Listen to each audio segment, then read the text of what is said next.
niche. A good option is to start with the bigger niches and then to focus down and find yourself a smaller sub niche within the niche. So, to start with, let's look at what the very biggest niches are and what the most lucrative ones are.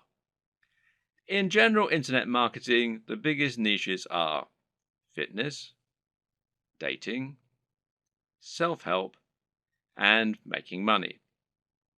This is because all of these subjects are things which have a hugely broad appeal and which will appeal to practically everyone.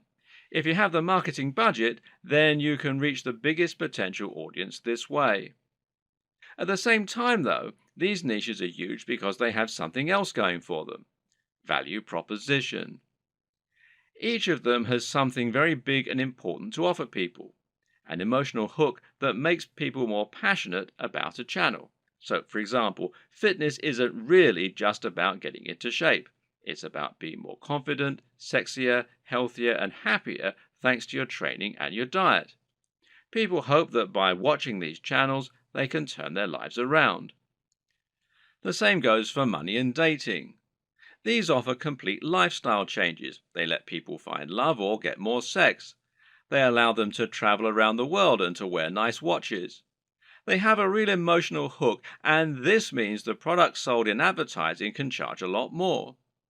People are much more willing to pay for a book that will make them $1 billion than they are to pay for a book that can teach them how to sew. But YouTube is a weird place, and when you look around YouTube, you'll find that these regular rules only partly hold true. But there's actually a lot of other highly successful content there that is just plain inane, to be quite frank.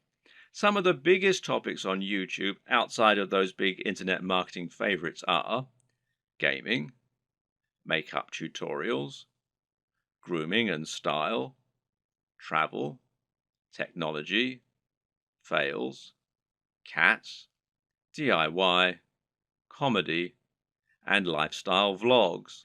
That's a much more bizarre selection of niches, and if you look around, you'll find thriving subcultures celebrating all kinds of other unusual things. There are some very popular YouTube channels, for example, that show people how to transform new Transformer toys. The thing to understand about YouTube is that it's much more visual than a blog or a social media channel. And this means any subject matter that is more visual in nature and more dynamic is almost sure to be a success. Cat videos provide immediate laughs, while makeup tutorials show women how to look their most beautiful and have the proof that it works right there on the screen. And people enjoy watching inane things like vlogs about the everyday lives of YouTube stars because, well, believe it or not, it almost feels like company. People enjoy watching the YouTube channels of people who are like the coolest friend that they'd love to hang out with. YouTube is such a direct, personal format that it's a great way to create almost a relationship with your audience and to thereby make a big impact on them. This works even better if you can sell the kind of lifestyle they find desirable and thereby allow them to live vicariously. A lot of people watch the lifestyle vlogs of rich, attractive people because they want to live those kinds of lifestyles themselves, and of course, a lot of it is fabricated. Meanwhile, watching someone else play a video game and providing a commentary can be a way to recreate the feeling of hanging out with your mates while playing GoldenEye on the N64 in your youth. And at the same time, you're getting news and footage of new games that you might be interested in. So, how do you bring all these disparate elements together into something that will really work for you? Well, that's a question only you can answer. But a good way to start is to take a broad niche that has a wide appeal and then focus down. For example, you can go with fitness, but find your own way into the industry by making your channel all about fitness for the over 50s. This is a brilliant way to offer something a bit different and a bit unique, and thereby stand out from the crowd while still having that value proposition and universal appeal.